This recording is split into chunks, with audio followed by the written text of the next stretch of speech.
सुप्रभात बच्चों। आज हम पढ़ेंगे नेताजी का चश्मा, जिसके लेखक हैं स्वयं प्रकाश। ये एक कहानी है, इसकी विधा कहानी है जो कि नेताजी के बारे में है। नेताजी सुभाष चंद्र बोस जी के जीवन के एक छोटे से पक्ष के बारे में। तो चलिए, उससे पहले मैं आप लोगों को बताऊं कि जो तस्वीर मैं आप लोगों को दिखाती जाऊंगी उसे ध्यानपूर्वक देखना और जिन शब्दों का मैं प्रयोग कर रही हूँ उसे ध्यानपूर्वक सुनना। तो चलिए कहानी शुरू करते हैं। हालदार साहब हर 15वें दिन, कितने दिन? 15वें दिन काम के सिलसिले में उस कस्बे से गुजरते थे। कस्बा कुछ ज्यादा बड़ा नहीं था, उसमें कुछ पक्के मकान थे, एक बाजार था, एक उसमें लड़कों का स्कूल था, एक लड़कियों का स्कूल था, एक सीमेंट का छोटा सा कारखाना, 2 ओपन एयर सिनेमा घर और एक नगर पालिका थी। अब नगर पालिका थी तो वो कुछ न कुछ करती भी रहती थी कि कभी कुछ काम कर दिया, कभी कुछ काम कर दिया। तो नगर पालिका के कुछ उत्साही सदस्य थे, उन्होंने सोचा कि क्यों ना कस्बे के चौराहे पर नेताजी की मूर्ति लगा दी जाए। अब वहां पर मूर्ति लगाए कौन, क्योंकि कलाकार तो वहां पर कोई अच्छा था ही नहीं। तो स्कूल के ड्राइंग मास्टर को ही ये बोल दिया गया कि तुम नेताजी की मूर्ति बना दो, और उसने भी जल्दबाजी में ही महीने भर में मूर्ति बनाने का वादा कर दिया उनसे कि मैं मूर्ति बना दूंगा। अब कौन थे drawing master? Master Motilal. Drawing master का नाम था मोतीलाल। अब जैसे कहा जा चुका है कि मूर्ति कैसी थी? संगमरमर की, टोपी की नोक से कोट के दूसरे बटन तक कोई 2 फुट ऊंची, जिसे कहते हैं बस्ट। आप तस्वीर में देखिए, जिसे कहते हैं बस्ट। सुंदर थी, नेताजी बहुत सुंदर लग रहे थे, कुछ मासूम और कमसिन मतलब छोटी उम्र के। फौजी वर्दी में थे और फौजी वर्दी को देखते ही एक जोश सा भर जाता था, और उनके जो नारे थे, कौन से?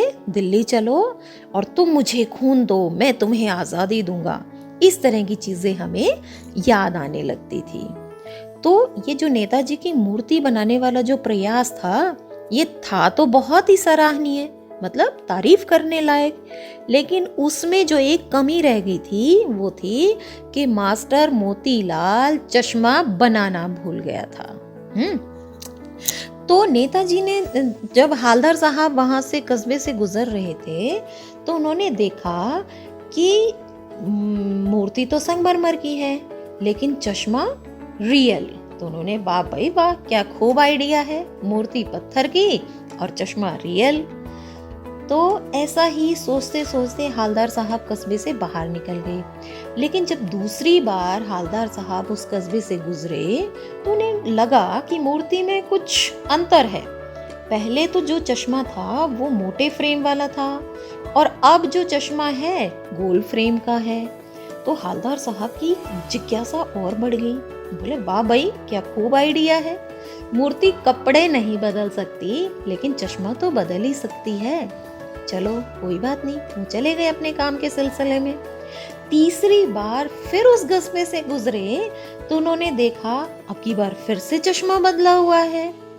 तो इसी तरह से हालदार साहब कस्बे से गुजरते, वहां पर चौराहे पर रुकते, पान खाते और मूर्ति को ध्यान से देखते।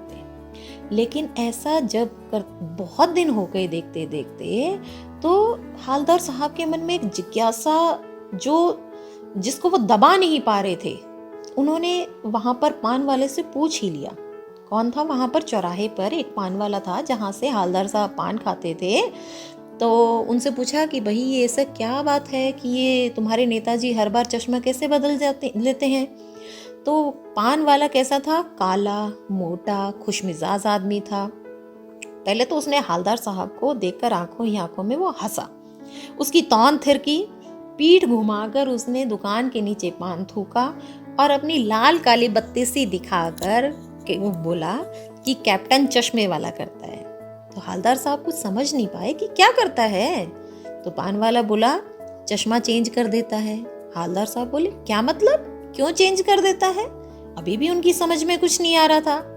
तो पान वाले ने कहा कि कोई गिराक आ गया। गिराक मतलब ग्राहक, चश्मे लेने वाला। उसको चौड़े चौखट चाहिए। चौड़े चौखट मतलब कि चौड़े फ्रेम वाला चश्मा चाहिए। तो कैप्टन किधर से लाएगा? तो उसे मूर्ति वाला दे दिया और उधर दूसरा बैठा दिया। मतलब कि एक आदमी है जिसके पास बहुत सारे चश्मे हैं और उसकी चश्मों की दुकान है। वो क्या करता है कि उसको नेताजी की बिना चश्मे की जो मूर्ति है वो उसको अच्छी नहीं लगती। तो क्या करता है कि अपने गिने चुने फ्रेमों में से एक चश्मा उठाकर उधर लगा देता है और किसी खरीदने वाले को वही नेताजी वाला चश्मा पसंद आता है तो वो नेताजी से माफ़ी मांगते हुए वो चश्मा अपने ग्राहक को देता है और नेताजी की बगैर चश्मे वाली मूर्ति उसे आहत करती है। तो अपने गिने चुने फ्रेमों में से उठाकर एक नेताजी के फ्रेम पर लगा देता है। अब हालदार साहब कुछ कुछ समझ रहे थे। उन्होंने कहा, वाह भाई, क्या खूब आइडिया है। तो पान वाले के लिए ये तो बहुत मज़ेदार बात थी, लेकिन हालदार साहब के लिए चकित और हैरान कर देने, द्रवित कर देने वाली। यानी वह ठीक सोच रहे थे। मूर्ति के नीचे लिखा था मास्टर मोतीलाल। वो कस्बे का ड्राइंग का अध्यापक था और उसने मूर्ति बनाई, लेकिन उसने सोचा कि अगर मैं पत्थर का चश्मा बनाऊंगा तो कहीं ज़्यादा बारीक बनाने के चक्कर में टूट ना जाए। और क्योंकि काम महीने भर में देना था तो उसने जल्दी से झंझट से छुटकारा पाने के लिए नेताजी की मूर्ति ही बगैर चश्मे के। हालदार साहब को ये सब बड़ा विचित्र और कौतुक भरा लग रहा था। तो उसने पान वाले से पूछा कि क्या कैप्टन चश्मे वाला नेताजी का साथी है या आजाद हिंद फौज का या फिर भूतपूर्व सिपाही। पान वाले ने अपने मुंह में नए पान खाने की तैयारी कर रहा था तो उसने फिर लाल काली बत्ती सी दिखाई और मुस्कुराकर बोला, नहीं साहब, वो लंगड़ा क्या जाएगा फौज में, पागल है पागल। वो देखो आ रहा है, आप उसी से बात कर लो, फोटो वोटो छपवा दो कहीं अखबार में उसकी। हालदार साहब को एक देशभक्त का इस तरह मजाक उड़ाया जाना बिल्कुल अच्छा नहीं लगा।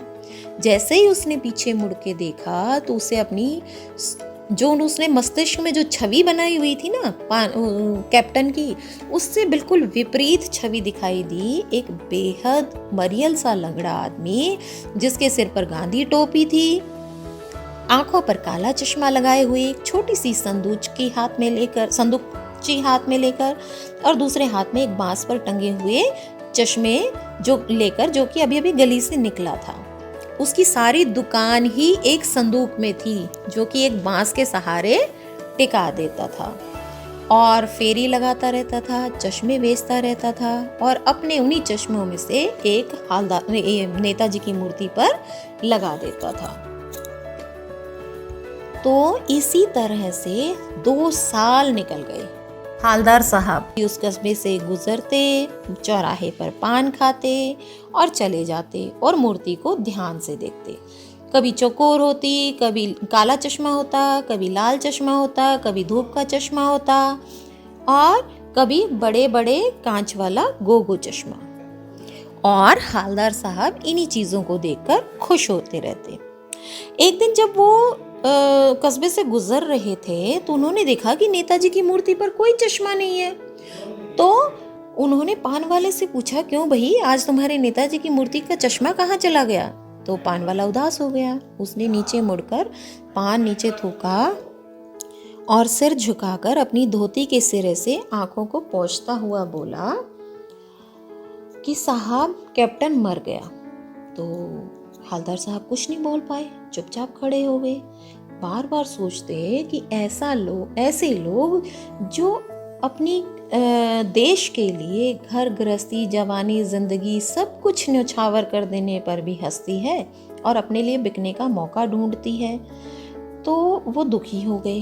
15 दिन बाद फिर उसी कस्बे से गुजरे। कस्बे में घुसने से पहले ख्याल आया कि कस्बे की हृदय स्थली, कौन सा चौराहा जो था, उस पर नेताजी की मूर्ति तो होगी लेकिन चश्मा नहीं होगा, क्योंकि मास्टर बनाना भूल गया और कैप्टन मर गया। उन्होंने सोचा कि आज चौराहे पर नहीं रुकूंगा, ना ही पान खाऊंगा और मूर्ति की तरफ तो बिल्कुल भी देखूंगा नहीं, और ड्राइवर से बोला कि तुम सीधे चलते जाना। लेकिन मन तो मन ही है, मन में जिज्ञासा तो थी। उनकी नजरें चौराहे की मूर्ति पर गई और जैसे ही उन्होंने मूर्ति को देखा तो तुरंत ड्राइवर को बोला कि गाड़ी रोको, गाड़ी रोको, गाड़ी रोको। जल्दी में उन्होंने गाड़ी जल्दी से ब्रेक लगाए और जैसे ही ब्रेक लगे गाड़ी से उतर के फटाफट भागे गए नेताजी की मूर्ति के पास। और उन्होंने देखा कि नेताजी की मूर्ति पर सरकंडे का एक छोटा सा चश्मा रखा हुआ था, जैसा बच्चे बना लेते हैं। तो हवलदार साहब अटेंशन मुद्रा में खड़े हो गए और वो बहुत भावुक हो गए और इतनी सी बात से ही उनकी आंखें भर आई। यहीं पर पाठ समाप्त होता है। प्रश्नोत्तर के लिए हम अगले अध्याय में शुरू करेंगे।